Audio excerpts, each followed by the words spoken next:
Kunja Bihari.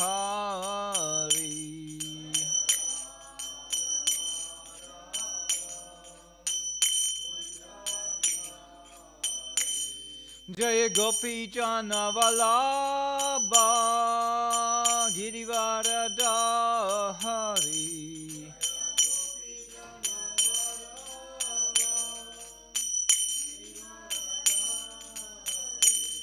Jaya Gopi Jana Vallabha Girivaradhari.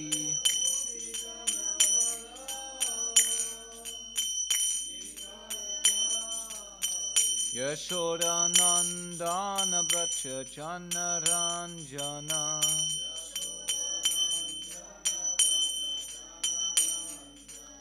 Yashoda Nandana Bracha Jana Ranjana.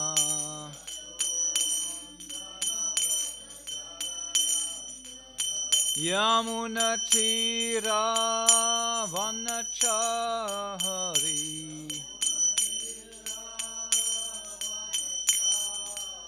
Yamuna Tira Vanachari.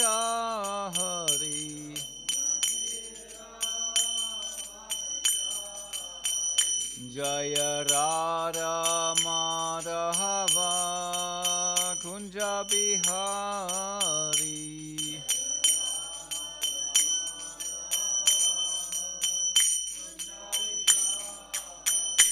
Hare Krishna, Hare Krishna, Krishna Krishna, Hare Hare, Hare Rama, Hare Rama, Rama Rama, Hare Hare.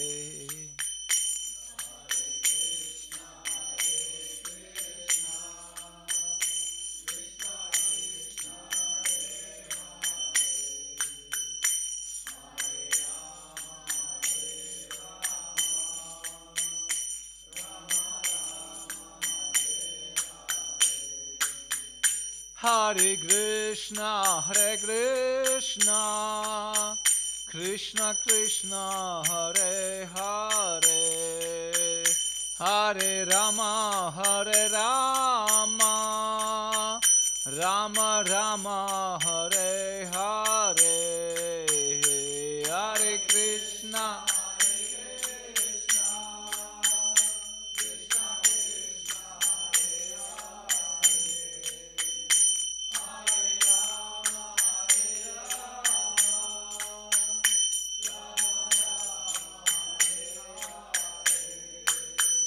Hare Krishna, Hare Krishna, Krishna Krishna, Hare Hare, Hare Rama, Hare Rama, Rama Rama, Hare Hare, Hare Krishna.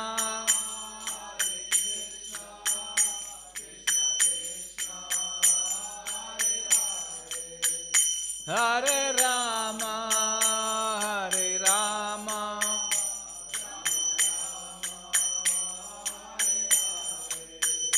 Jaya Radha Madhava, Radha Madhava, Radha Madhava, Shri Radhe.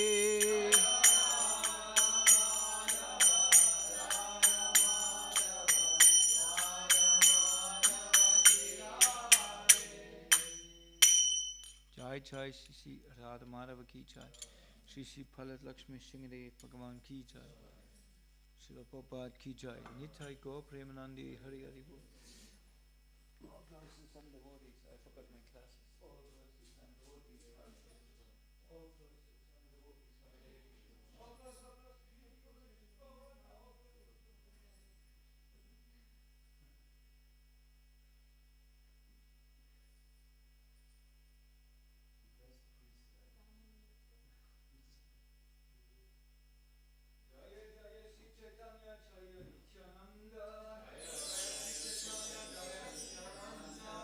Jaya Shri Chaitanya Jaya Nityananda,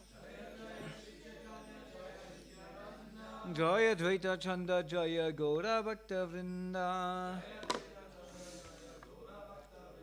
Jaya Advaita Chanda Jaya Gaura Bhakta Vrinda. Jaya Jaya Sri Chaitanya Jaya Nityananda. Jaya Advaita Chanda Jaya Gaura Bhakta Vrinda. Jaya Advaita Chanda Jaya Gaura Bhakta Vrinda.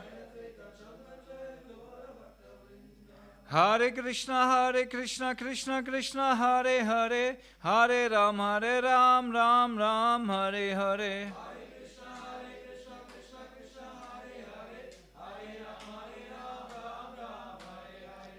Hare Krishna, welcome to our class on Sri Chaitanya Charitamrita. Now, how do we speak? I don't mind, but then we have to translate in some direction, I guess. Who doesn't understand German? Huh? You don't. What should I do? Should we throw a coin? Should I do English? But then who is translating for Kishori Kund? You? You translate? No. Heidi? Heidi ist die Beste. Applaus für Heidi. Haribo. Okay, so then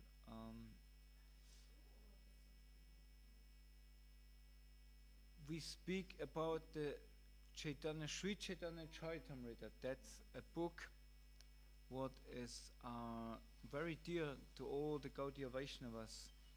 And because why it's so dear to all the Gaudiya Vaishnavas?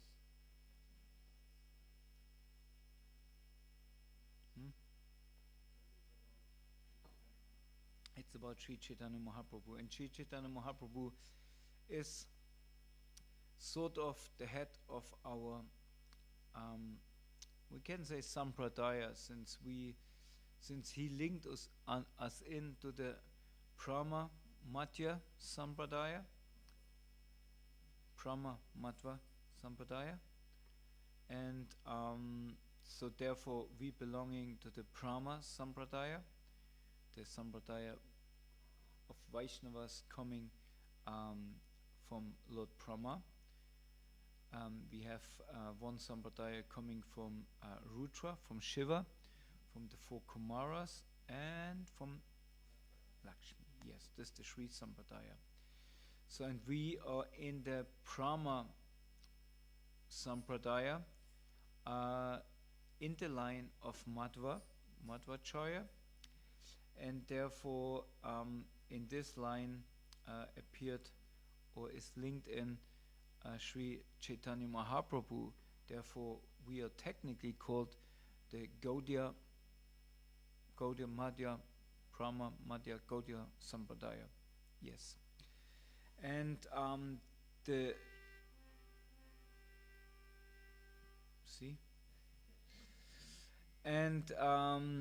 the life of Sri Chaitanya Mahaprabhu, it's very significant. Of course, we have the Chaitanya Charitamrita itself. There are many books and stories or biographies about Sri Chaitanya Mahaprabhu who appeared about 500 years ago. Did you hear of Sri Chaitanya Mahaprabhu? You know who is Sri Chaitanya Mahaprabhu? Okay, good. You also, because in India sometimes it's not so common still, right? And especially the Chaitanya Charitamrita, first of all, before it goes to any pastimes and stories about Sri Chaitanya Mahaprabhu, established the fact that actually Sri Chaitanya Mahaprabhu is the Supreme Personality of Godhead, Vishnu. And this is where it's getting interesting, because then so many people will come, even from Indian philosophy, prove it that this is an incarnation, a scheduled incarnation, because in Kali Yuga actually we don't wait for any avatar.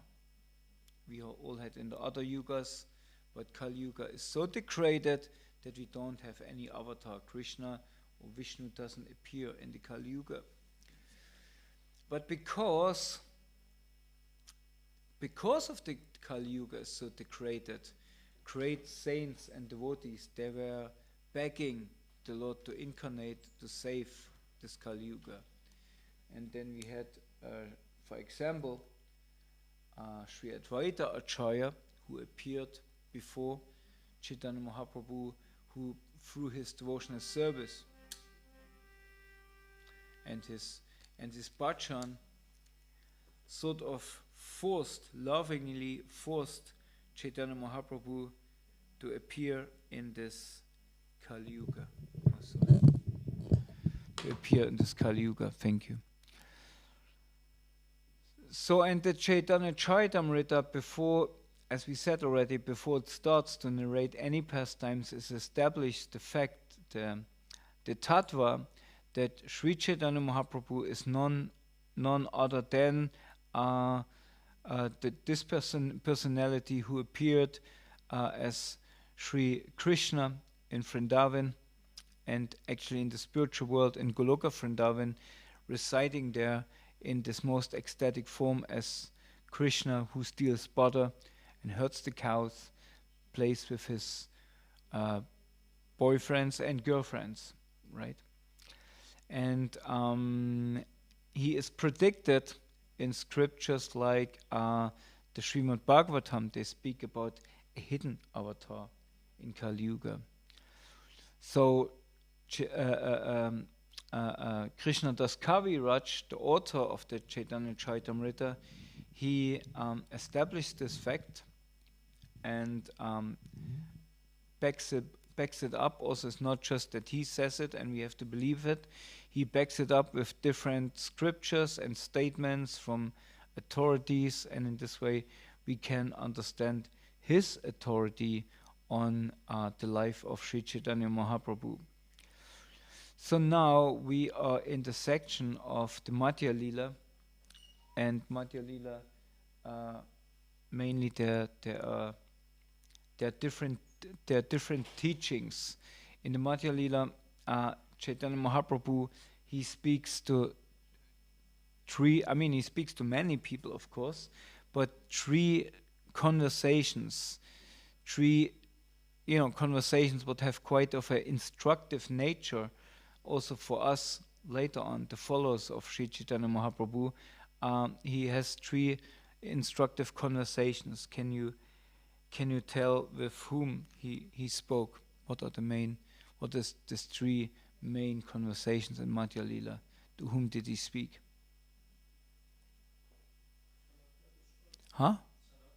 Sanatana Goswami. In this conversation we are right now. And because of this instruction, Sanatana Goswami then compiled books like, for example, the Hari Bhakti Vilas. Then to whom else did he speak? Rupa Goswami, yes. And Rupa Goswami is, of course, established all the rasa scriptures then, or many scriptures who deal directly with the inner mood of devotional service, while Sanatana Goswami more was instructed or focused on the technical process of devotional service, like different rules and regulations and do's and not do's, where we will come in today. And Rupa Goswami was more on the devotional mood, how you perform service, what is the meditation, and how it is linked to the worship of Sri Krishna in Goloka Vrindavan. And who's the third person?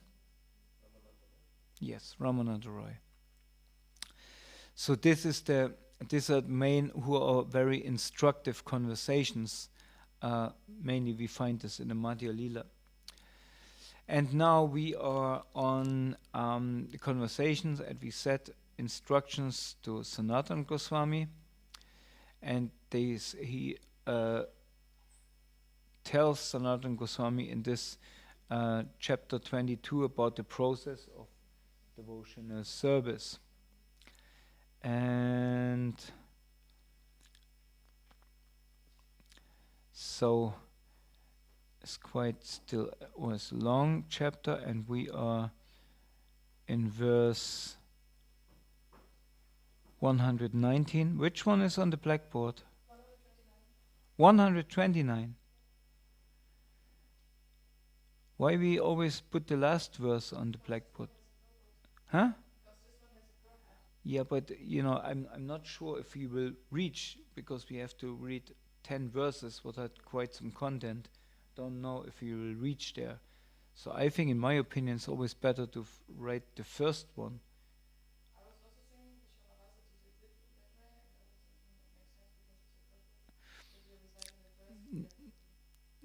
Yeah, but it's not okay. We can speak about this later, but so we have to see then, or yeah. So because now I have to start with with 129, although we start with 119. Okay, then if we reach, then we can chant them. Okay, as you like. Okay, so we start with 119. Hanila besame sukhadira vasena haiba anya deva anya shastra ninda na kariba. Okay, and Mahaprabhu speaks about the qualities of devotees, how they should approach devotional service. And he spoke already 15 points, what we discussed in previous weeks. Number 15, the devotee should treat loss and gain equally.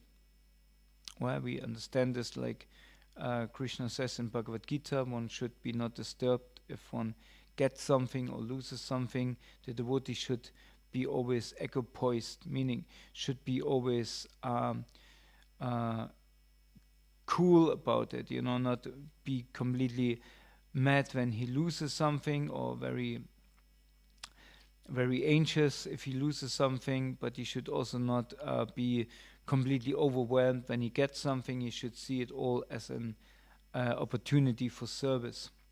Number 16, the devotee should not be overwhelmed by lamentation. Coming back to this point, so when there's something unpleasant happens to the devotee, he should not be completely getting into this mood of lamentation and grieving. Point 17, the devotee should not worship demigods, nor should he disrespect them. Similar, the devotee should not study or criticize other scriptures. Now this is important, as we recite in the 10 offenses against the holy name. We should not worship demigods, but it doesn't mean we disrespect them. We just understand them as they are. They are like department heads in different departments of the universe, like the water department.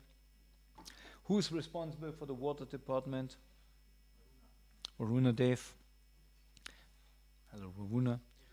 Who's responsible for the fire department? Agni, yes. The wind. Vayu. It's like a big company, and we understand these demigods, they are there fulfilling a role, fulfilling a duty, because in the Vedic system everything is personal, meaning behind every institution there is a person behind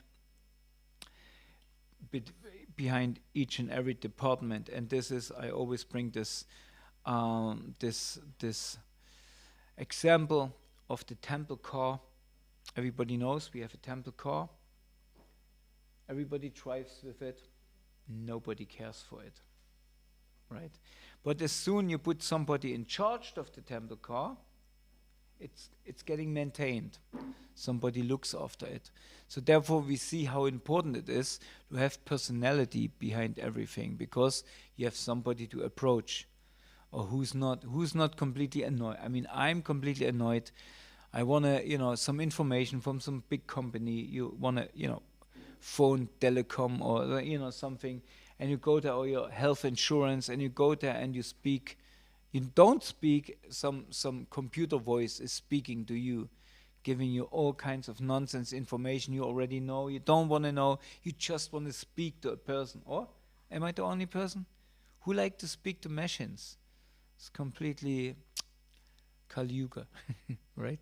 So we always happy that finally after half an hour there's somebody on the other end of the, what can I do for you? Fine, are you real? Are you real? Yes. So that's the advantage in the Vedic system, that we know somebody is behind it. And these are the demigods. Now, the demigods, when I want something from a department, I can worship this demigod. And then when he satisfies my desires, I think, he is supreme. I only want to worship him because he gives me Manuel, again, what we know from the Srimad-Bhagavatam, this different boons what they can give, right? And this is bewildering, because then suddenly we become devotees of these demigods, and we don't see that actually demigods, they also have to get a permission from Lord Vishnu if they want to give me a boon. And therefore we should not worship them independent of Lord Vishnu. We should always see them in connection with Lord Vishnu as the supreme God. Jai Shishi Palat Lakshmi Shingadev Bhagavan Ki Jai. So all demigods, they're operating under the power of Narasimhadev, for example, right? But in the same time, we should also not disrespect them. That's the other side of it. We should not think, they are less important, less intelligent. When we read Srimad-Bhagavatam, who's the demigod who doesn't look good through the whole Srimad-Bhagavatam? Indra.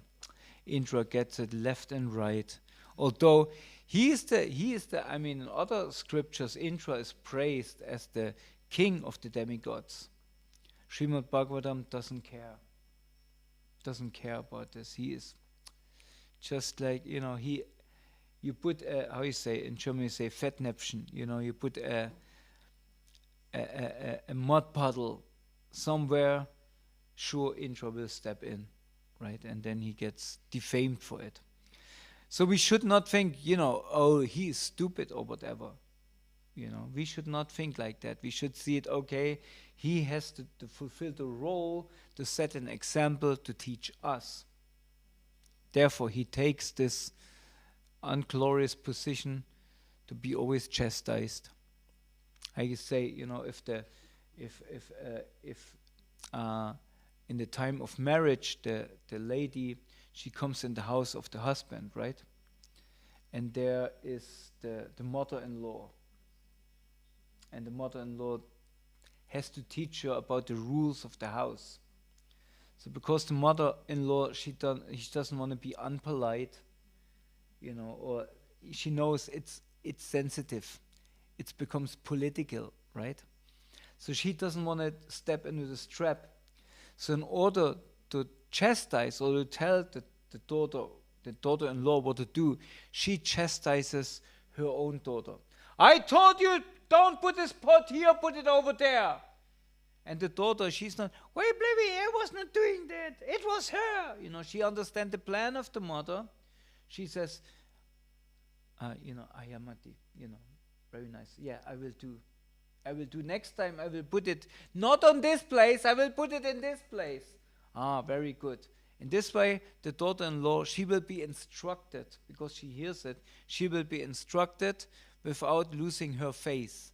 And the mother-in-law, she doesn't have to sacrifice her relationship by chastising the daughter-in-law. She will chastise the daughter, and the daughter is so sensitive and intelligent that she can understand, okay, it doesn't go against me, so I don't come into the ego. I will understand this. Are you related? Mother and daughter? Yeah. So when it happened to you, you know what's going on. Don't be mad with your mother. Okay. Because one day he will bring a lady in the family, or he's the son. So will happen one day. Stick around. Okay. So therefore, don't respect them. Similarly, the devotee should not study or criticize other scriptures. Yes, of course. Many of us coming from a Christian background or even some Islamic background or whatever, once you read scriptures like Srimad-Bhagavatam or Bhagavad Gita, these books seem like a little bit childish. When we see the philosophy in these scriptures, especially Bhagavad Gita and Srimad-Bhagavatam, and you go back to books like the Bible or the Quran and see the philosophy there, we may think it's inferior to these books. But we should not criticize them openly, to not disturb other people who have great faith in the scriptures. And we understand that the scriptures are also revelations of the Lord to a specific kind of people. So we should not criticize them, do not diminish the faith of these people who believe in the scriptures. Should pay our respects, but stick to our own scriptures. Okay. Text 120. The devotee should not hear Lord Vishnu or his devotees blasphemed. Okay, that's of course very, very understandable. 19. The devotee should avoid reading or hearing newspapers or mundane books that contain stories of love affairs between man and woman or subjects palatable to the senses. This, of course, we also understand because these books, they're aimed at the senses. Not only the senses, when we read what the senses are, can avoid, but the mind, creates all the stories, and it triggers the sensation of the senses, right? So one should not read such books who triggers these sensations. Contains also movies, Netflix, Bollywood, Shah Rukh Khan, Kishori Kun. Because it just takes away our meditation. We may say, they're innocent or whatever. Yes, maybe, and maybe they have also, some will argue they have also some teachings. There's also some moral there, some moral stories. Yes, that's true, but also it gives us also, it contaminates us also. We also maybe think, well, that's a nice love story. Maybe I should also enjoy some romance. No? And this could lead us astray from our situation where we're in. Whatever we are living as renunciants or we living as family, we also don't want that the family breaks because of some romances.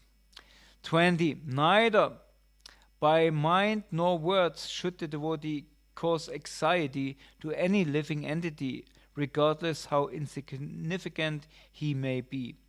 Yeah, sure. So even ants, we should be careful. We know the story of Chad Bharat, who in one point became so sensitive that he could not walk where ants were walking because he was afraid to step on them. We understand in each living entity there is a soul, and this soul is has the same potency than I have as a soul. So just the body is different. It's like when you drive on the street in the traffic, you don't see, there's a bicycle driver and pump him over, like. In India still, the rule is how many wheels you have, you go first. Oh, right?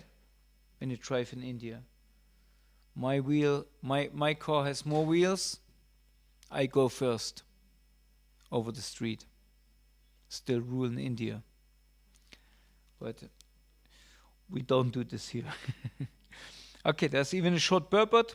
The first 10 items are those, are those, and the second 10 items are don'ts. Thus, the first 10 items give direct action, and the second 10 items give indirect action. Okay, 21. After one is established in devotional service, the positive actions are: first, hearing; second, chanting; third, remembering; fourth, worshipping; fifth, praying; sixth, serving; seven, accepting servitorship; eight, becoming a friend; and nine, no? Nine? Surrendering, yes. This, of course, reminds us on the instruction given by whom in the Srimad-Bhagavatam? Prahlad Maharaj, who's here on the altar. And yeah, this the nine, we know them as the technically as the 9 principles of devotional service. And we have for each one, let's see if we can get them together. What is the emblem of hearing? Huh? What? Who's the emblem of hearing? Who perfected the hearing process? Maharaj Parikshit, yeah. And for chanting? No, chanting doesn't mean japa chanting, more chanting about the glories of the Lord. When we hear, huh? No, for hearing is Maharaj Parikshit. Sorry, Maharaj Parikshit. And for chanting? No. Shukadeva Goswami. Right? And remembering. Who was always remembering? Prahlad Maharaj, yes. And who was always worshipping? Now that's always a difficult thing. Prithu, yeah. That's because he established also temple worship. Therefore he's there. For 5, praying. Akrura, yeah. It's Akrura, the one who took Krishna away from Vrindavan. He became the emblem of praying. Somebody knows why? Or has a guess? Just remember how he prayed at the Yamuna when they made a stop. This or he saw Krishna Balaram, and then he saw Mahavishnu and the Shesha, and then he prayed. Yeah. He prayed also to the dust of Vrindavan before he came into Vrindavan. Maybe this. Yeah. And then we have praying 6, serving. Who's always serving?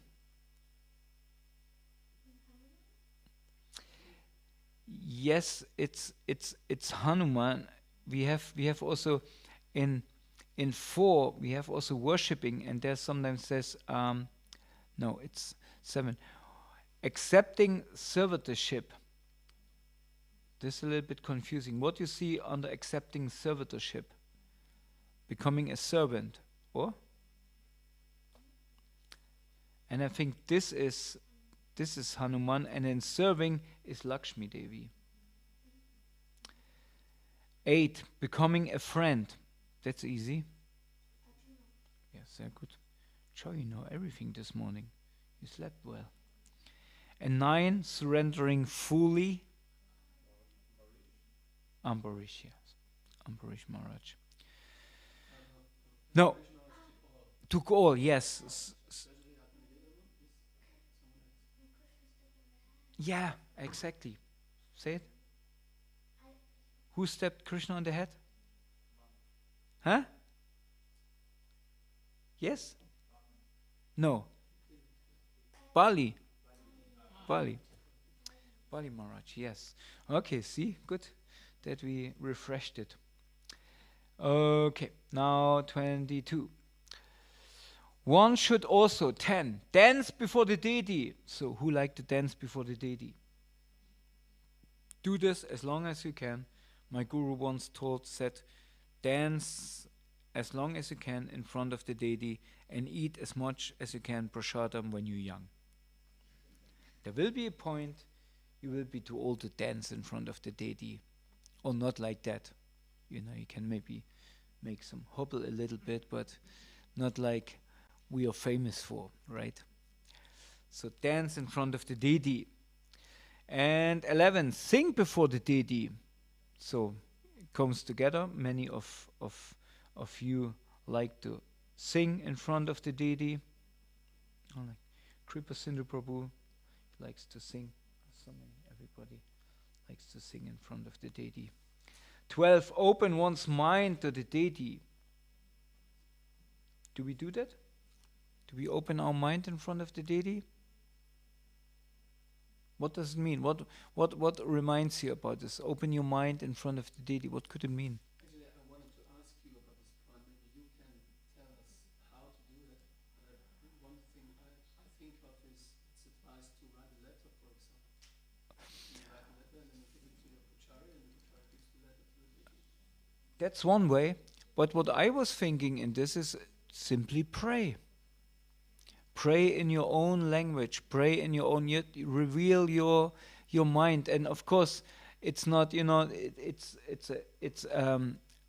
a culture of revealing our mind. We don't go to our friend and say nah nah nah nah nah nah nah, complaining and whatever. The friend. Oh no, he comes. But if we come to a friend and say, I know you, my friend. I know you don't have much time, and I don't want to bother you with my problem. But would you mind if I share a few points what I'm not really clear about it, and maybe I hear your opinion, and maybe then it becomes clearer to me to act and do the next step.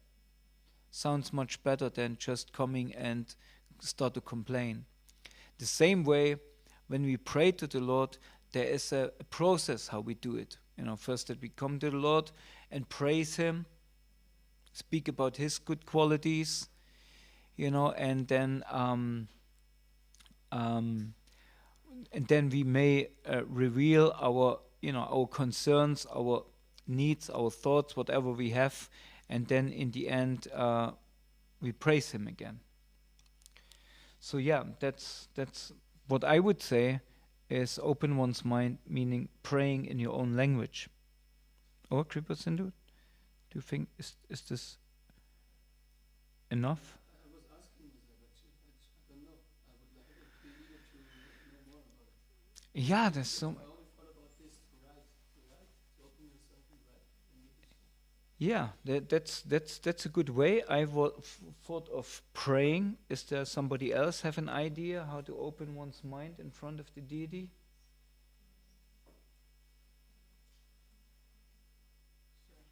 Huh?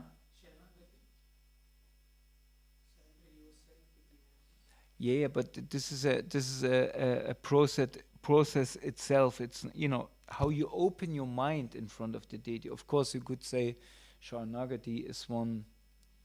If you don't open your mind, you just throw yourself in front of the Lord. Yeah, maybe, but what do you think? Not explicitly applicable for everyone, but a lot of our acharyas wrote songs to open their minds. Yes, but this is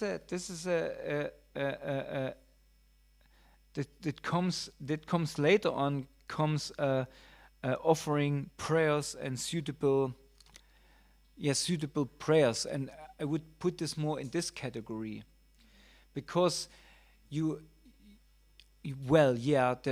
songs of the acharyas, they can help you maybe soften your heart, seeing their experiences, but this doesn't mean how you open your mind in front. So I think this directly means speaking personal prayers or realizations, in front of the deity. It creates an intimacy, creates some kind of independency, and also some kind of very personal, deep relationship with the deity. Because you treat him as a person, as your best friend, and he will not go around and tell anybody, unless Narada Muni hears. He sometimes goes around and tells people about something when he went to Kamsa, or said, you know what? So that's something what I think it's important to be very personal with the deity and offer personal prayers. 13, offer obeisances to the deity. Now we come to this point. We would say, surrendering, offering obeisances. You throw yourself in front of the deity with the mood, I'm yours, I belong to you. 14, stand up before the deity and the spiritual master just to show them respect. Now that's something what actually we have to understand and also apply, because from Ayurveda, when somebody important comes in, when your father comes in or your spiritual master, what happens? Your life air is racing. You can feel this even. You see, somebody comes in, or Mr. Modi would come in at this moment. You would, immediately would, and the alertness, yeah. And this is the life air races in the body, and therefore you should stand up to catch the life air, that the life air doesn't go out of your, or loses his power. And sometimes even, it's automatically, somebody comes in and you just stand up. This is actually very, very important. Now, when the curtain opens, and the Lord comes out, most of the things we lay down, because we think we have some time to rest. What is good?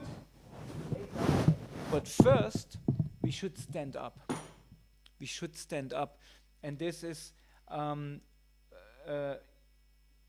just have this principle, and we also have to understand this. We also have to understand this principle that we are, when there is arti to be offered, we should stand up. We should not sit during arti. And sometimes it's, even when we have Indian guests for the lunch arati, we should encourage them to stand up, because that's the culture. We should stand up in front of the deity.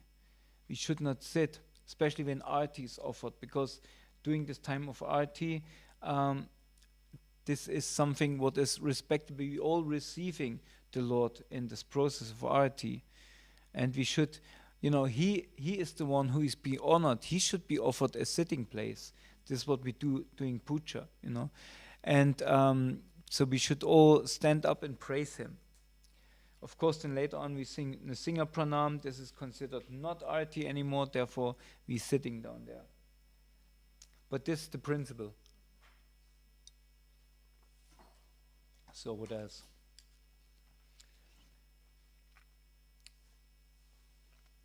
Yeah, to show them and respect. 15, follow the deity or the spiritual master. Yeah, follow the deity. This means also in times of processions, when the deity comes out, as we have here for our festivals, we should be, when we see the deity, we should, not just, there he goes and we go in the other direction. We should know, we should follow. That's kind of, there's God walking. God walks there. He comes out of his temple. Let's follow him, right? And the same also when the Lord appears for darshan, we should lay down and be kind of lazy. That's God. Haribol. God comes out. There's God. Or as the spiritual master, when we make our obeisances in front of Srila Prabhupada, we should also not in the morning come in, make obeisances, and then walk away. If our guru really would sit there, we would at least, make our obeisances, stand up and would say, Hare Krishna Gurudev, can I bring you something? Is everything okay? You need something? Or how can I serve you? So we should at least make the effort to try to acknowledge there's a person sitting here. Right? And also when we come in front of Nrsingadev, therefore also revealing one's mind, we should acknowledge that's a person. That's a person, it's not just a statue. It's directly the son of Nanda. 16, visit different places of pilgrimage or go see the deity in the temple. Yeah, this is why many of our Indian guests, they come whenever they have time, no work or nothing to do, then they come and visit the temple. And this is, in Indian culture, this is so nice, it's so ingrained. When Germans go, they go somewhere where there's a kirmes or something, where they can drink something or whatever. They meet in a pub, or English people, they meet in a pub. Indian people still meet in the temple. It's very nice. So keep this. Don't go to pubs. Yeah. So, and then we have quite something to go still to. Wow, it's 40. 123. One should, 17, circumambulate the temple. Now this we can do easily. We can go around the temple, and we should make it as a habit, that especially also guests who come, also visitors for the temple, they come only for the first time. First, before you go into the temple, Hare Krishna, you should go 3 times around the temple. That's actually a nice custom to show your respect for this holy place. 18, recite various prayers. There we have it, like prayers of the acharyas, or, and this is good if we really then chant prayers in Sanskrit or whatever, in the language, the Lord speaks, basically, more or less. Of course, he speaks all languages, but with this prayers where we glorify the Lord first of all. 19, chant softly. Of course, this is sometimes when we fight against sleep or something in the morning, it's not so easy, or the mind is too loud and we have to overpower the mind. So, but actually we should chant softly. The idea for japa is actually that the voice should go from here to here. Right? You should only hear it. Kirtan is something different. And even then we shouldn't necessarily scream, but sometimes we have to. 20, chant congregationally. Now that's important, and then we also like to scream or call out really loudly for the Lord, because we want to engage as many people as possible in this chanting process. 21, smell the incense and flower garlands offered to the deity. Now therefore, incense, they're actually something very sacred. It's meant that the smoke of the incense carries our prayers to the spiritual realm. They're carrying our consciousness, our prayers, and also the cleaning, the atmosphere, the cleaning, the purifying. Sometimes we see devotees, as soon the puchari offers the incense and puts it away, they come and put it off, right? Or open it with, it's incense, like, something sacred. Of course, therefore, we should try to get really good quality incense, not the cheapest what you buy in the Indian market. And of course the flower garlands also sometimes, like somebody comes around with Maha flower garland, everybody's, okay, I have to go, because nobody knows what to do with them later on, right? But we can hang them on trees and give them to people. 22, eat the remnants of food offered to the deity. Now, who doesn't like to do that?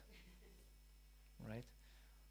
Reminds you on something, or stop speaking, breakfast time. Okay, we have still a little bit time.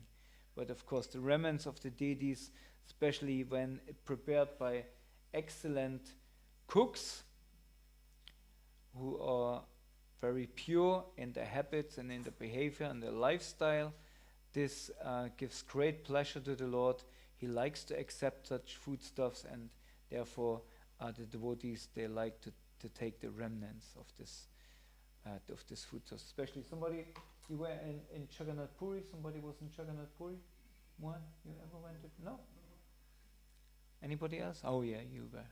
I also was in Jagannath Puri. And when you eat Jagannath Mahaprasadam, it's different. Actually, the people in Puri, they say there's no Mahaprasadam, only Jagannath. There's no prasadam basically. The rest is stuff, it's just, it's not prasad. Only what is offered to Jagannath. And you eat Jagannath Mahaprasadam and you feel different. You feel really transcendental, uplifted. Or makes a difference. So you should, if possible, go at least once in your lifetime, go to Jagannath Puri and have Jagannath Mahaprasadam. Big quantity. They come, you can order. It's like pizza service in the West. You order by the pandits in the temple, you order and you get for how many persons, and they bring you. Then they either they come with a bullock cart, or nowadays they come with a bicycle. Probably nowadays they come with e-rickshaw or something like that. And they deliver in big pots, and it's cooked in these pots. Right? And they bring these pots, and they serve you also. They put in front of you, they put banana leaves, and they serve you. And it's not from this world. It's not from this world. And it's completely sattvic food, as we had yesterday. There's no carrots or no tomatoes and potatoes, everything what grows under the ground or what is not originally from India. I wonder if they offer chili. No red chili. Yeah, ginger and pepper. Okay.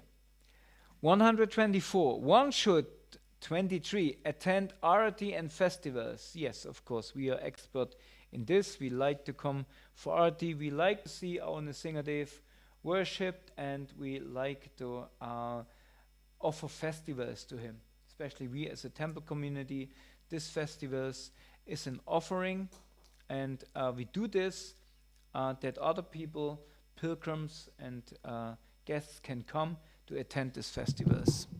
24, see the deity. Yes, we should be eager to see the deity.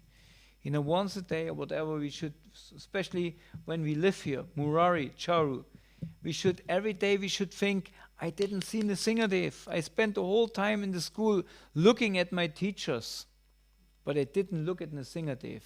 So to purify my eyes, to cleanse my eyes, at least once a day, we should go and see the deity. Okay? Okay. Well, okay.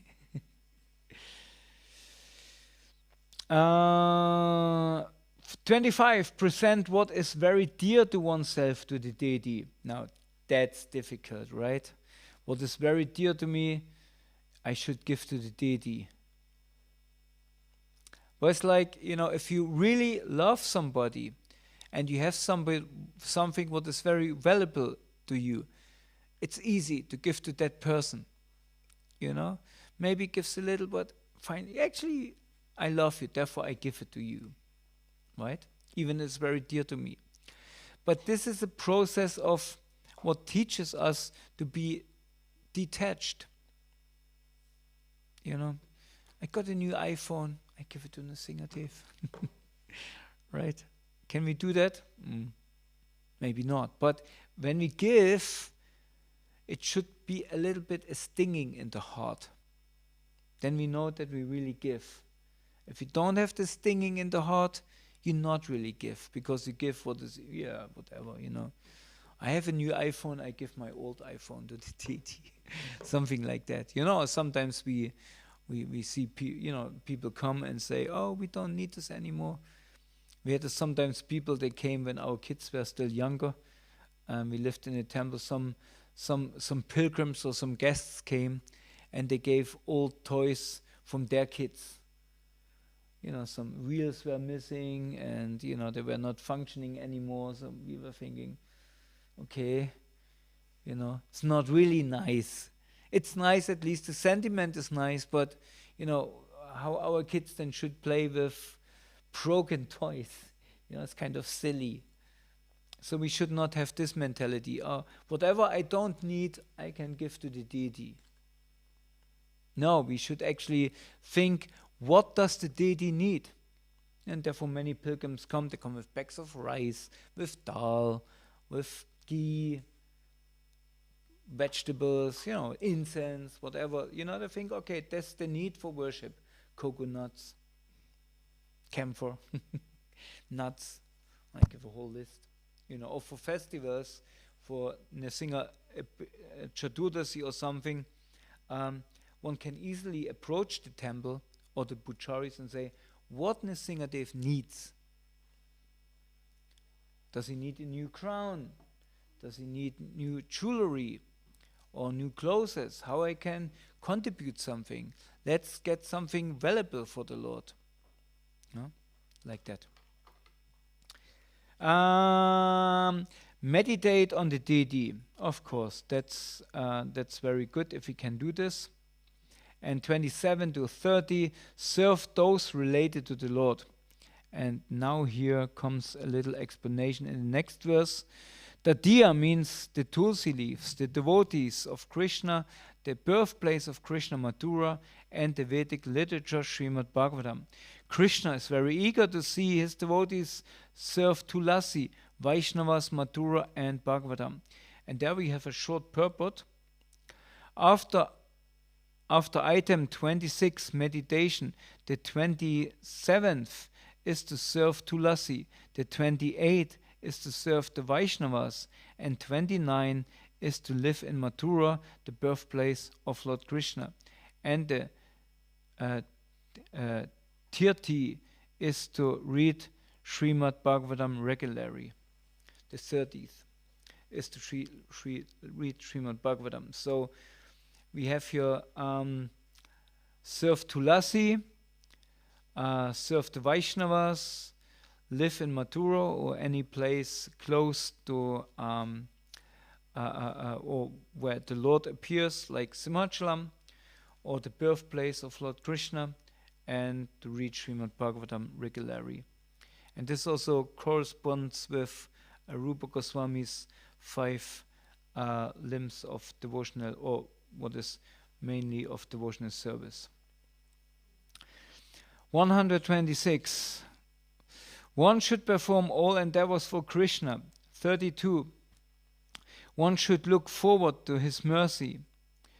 33. One should partake of various ceremonies with devotees, ceremonies like Lord Krishna's birthday or Ramachandra's birthday.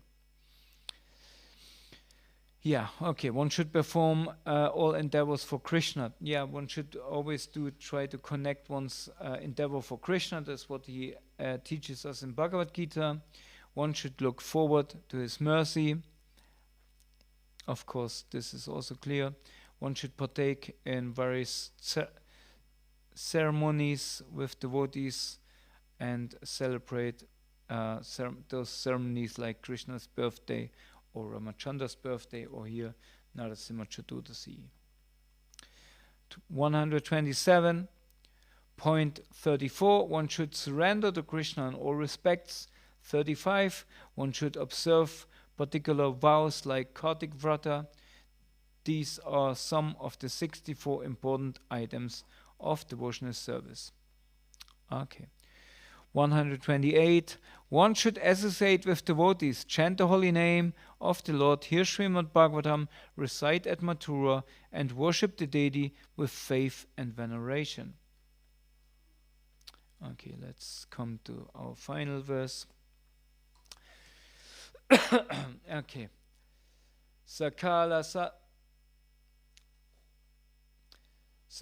Satta Shreshta e Pancha Anga. Sankala Sadhana Shreshta e Pancha Anga.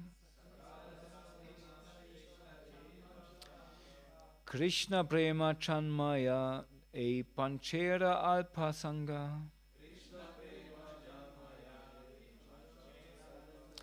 Krishna Prema Chanmaya E Panchare Alpasanga Sankalpa Sadhana Shrestha E Pancha Anga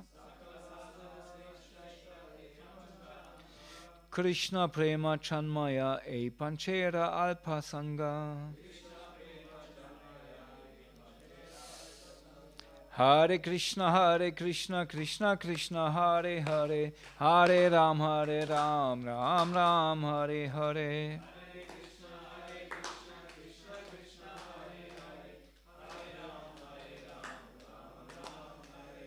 Somebody want to chant? Sakala sadhana shrestha e pancha anga.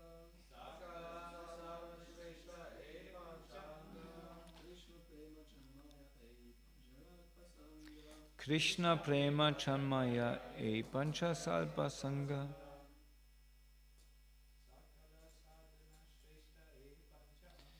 Sakala Sadhana Shrestha E Pancha Anga Krishna Prema Sanmaya E Panchera Alpasanga. Some lady?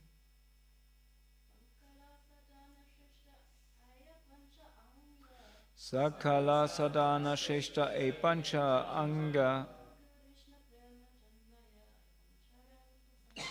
Krishna Prema Chanmaya E Pancha Alpasanga.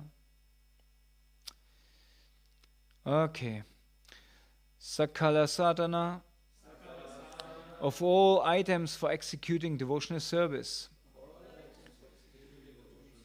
Shrestha, the best. Like Madhu Shrestha. E Pancha Anga, these 5 limbs. Krishna Prema, love of Krishna. Chanmaya, awakens. These. Panchera, of the 5. Alpasanga, slight association with or performance. Translation and purport with Divine Grace, A.C. Bhaktivedanta Swami Srila Prabhupada Ki Jai. These 5 limbs of devotional service are the best of all. Even a slight performance of these 5 awakens love for Krishna. Purport. Srila Bhaktivinoda Thakur points out that there are 35 items up to the point of observing special vows in the month of Kartik. To these 35 items, another 4 are added, namely, making tilak on different parts of the body, writing the names of the Lord all over the body, accepting the deity's garlands and accepting Charnamrita.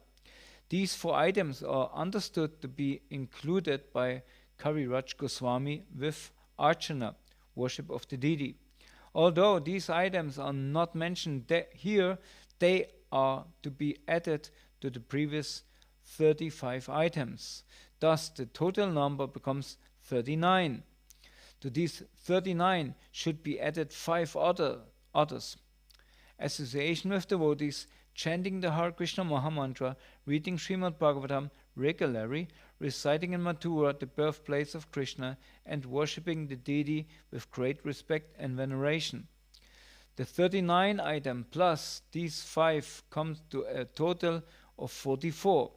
If we add the previous 20 items to these 44, the total number becomes very good.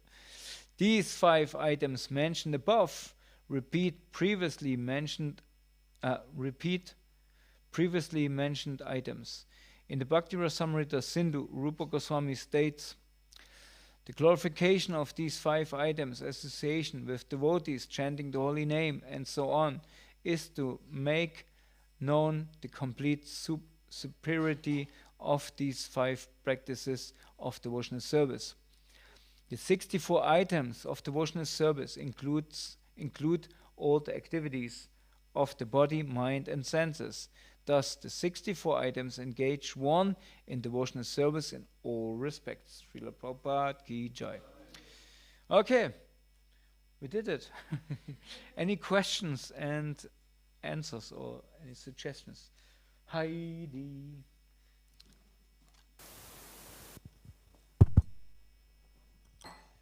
Hare Krishna, thank you very much for the lecture. My question was about the point that we should give something to the Lord that is very dear to us. And you made an example like asking whatever he needs and giving incense and fruits and so on. But this is something that is dear to him, but not what is dear to us, right? And I wanted to ask you for maybe some examples. What is dear to us, what we could give to the Lord, and in what sense? Like, is it some practical things, like as you mentioned, the phone, or is it more like giving him to be in control of things that are dear to us? Yeah, I mean, it started to be more practical to find out, okay, what the Lord really wants from us. But there's the story of this Muslim. She was a princess, and she had a pearl nose ring, and she thought this nose ring would also look very nice on Krishna. And then she was thinking, and then finally she thought, if Krishna would have the deity, if the deity would have a hole in his nose, then I would give him the ring, because that would be a sign that he want to have this pearl nose ring. And then he appeared to her in a dream and said, I have a hole. So and then she went to the priest and gave this nose ring to Krishna. So yeah, the principle is it should sting a little bit. When we have anyway, lots of money, if we give €5, what's the point? This is when always devotees asking me, when we do some ceremony, they ask, what is the cost of this, for example, samskara. And then we have a PDF where it's suggested prices. But I always point out, it's a suggestion, because we don't make a business with it. If you don't have so much money, you give what you can. Like in the Bible, this example where so many people came in front of Jesus to give something, and there was an old lady, she gave some very small coins. And the disciples of Jesus said, oh, look at her, she just gave some coins. And Jesus said, she gave more than anybody else, because that was all what she had. So the principle, is if you don't have so much money, you give what you can. If you have lots of money, you give what you can. Right? So meaning, the Lord doesn't see what you give. He sees what you're holding back. Yeah. And that should be the principle, it should be sting a little bit. It should really a kind of, okay, I give it, because that's some surrendering. And you will feel when the stinging is gone, because that's your attachment, that's your ego to this thing. I identify with that newly purchased BMW. Sometimes people come for car puja with their new Tesla car. Nowadays they come with Tesla cars, right? And say, I wanna present this to the Lord. Say, okay, thank you. Take the key and leave. Wait a second. In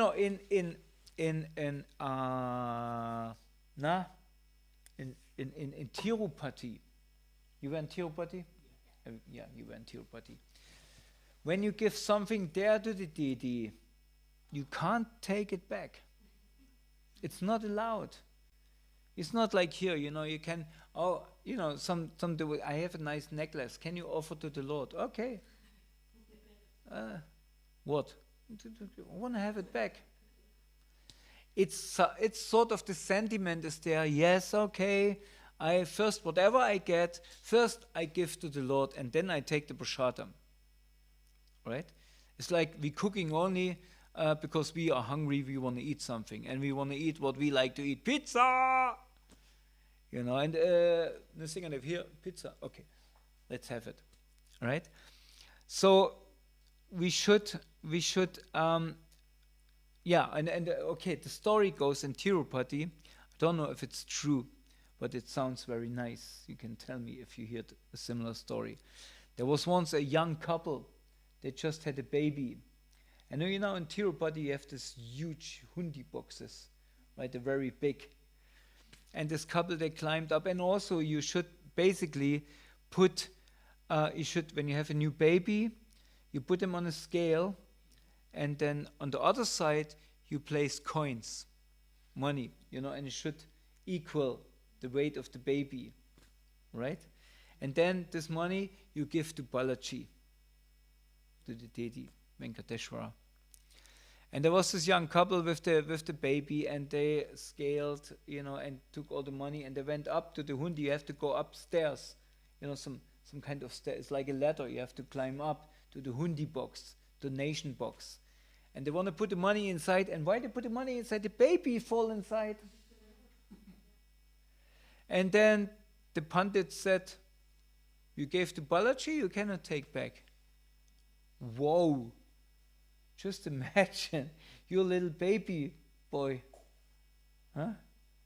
He fell in, what he would think if he would have fallen into there. And you would walk away and would say, okay, let's leave him there. Huh? Gopi Gita.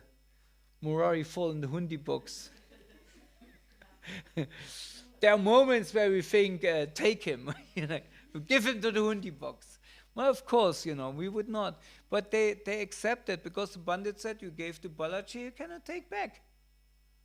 So the Pandits raised him.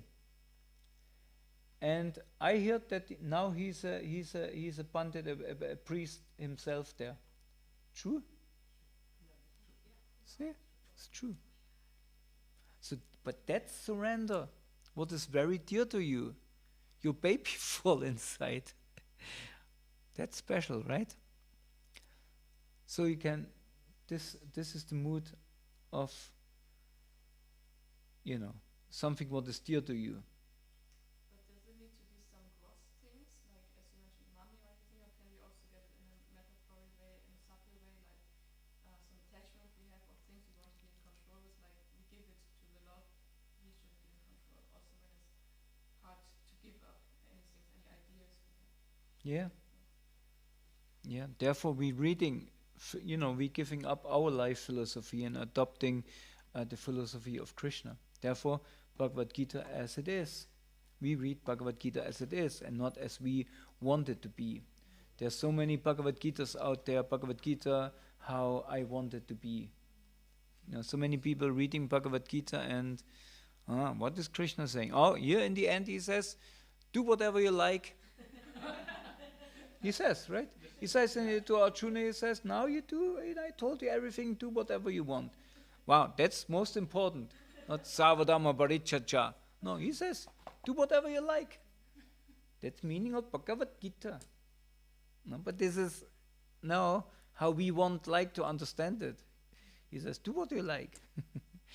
Yes, we should give also our subtle concepts. We should surrender. All these points before pointing toward our surrender, and it starts with the material, but it ends with the subtle things, and then of course it goes to oneself, atmanivedyam, that we surrender our soul, our life.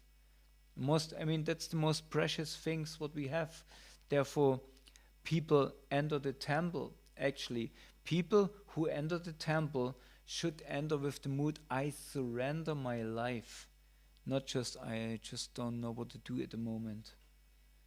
I do, some European, I make some European year, how it's called, some volunteer project or whatever, no, I should come to the temple and I surrender my life and I do whatever it's necessary, whatever they tell me, I do, because I know that's the will of Krishna. That is the mood, how we should be in a temple. Doesn't matter if we stay for 1 hour, 1 year, or 1 million years. No, that's the, whatever it is, I surrender. I do whatever you want me, Lord. I'm yours. Because our life, our freedom is the most valuable thing. And to give this to the Lord, that's glorious. This is what Arjuna did. He gave up his freedom, his speculation, his ideas, whatever he thought it should be. He gave it up and then said, okay, whatever you want me to do, I do. What should I do? You fight. Okay, I fight. That's what I know the best. Yes, exactly, because I designed you like that. I designed you as a Kshatriya. Hare Krishna. Okay? I think I have another question, but I don't know if there's time. Well, everybody who is not interested in IT's question can please go for Prasadam, because it's also devotional service to accept the remnants of the Lord. So please go whatever. Otherwise, ask your question quickly. Yeah, it's something that is quite a long time already in my mind. It's about the topic that, for example, one was born in Krishna consciousness, or at least grew up like me in Krishna consciousness as a child. I think sometimes such people don't have that deep appreciation, validation, and also the conviction, like as somebody who was at a point in their life where he actively decided to go to Krishna. Maybe he was receiving a book and then he has like the real appreciation for the book, so he knows it, and he saw the difference in what it makes in the life. And I wanted to ask you, how can people like me get the consciousness, the validation of what we have, although we didn't have other experiences, you know? Don't worry, Krishna will give you. Krishna wants that each one of us joins in themselves. You cannot just say, oh, my parents, they were sort of devotees or whatever. I knew this from the beginning. Krishna want to make you surrender as a person by yourself, not because your parents told you. It may be helpful, but we can see it's also sometimes, driving them away, because children usually they want to be different than the parents, right? So therefore, Krishna will arrange your life, especially if you ask for it, that you surrender out of your full conviction. And I can see this in so many, devotees who grew up in Krishna consciousness, like they are now our age, or I know some friends of mine who grew up in Krishna consciousness.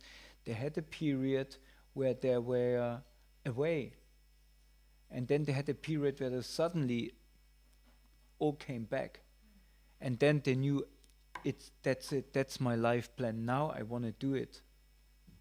Now I want to surrender.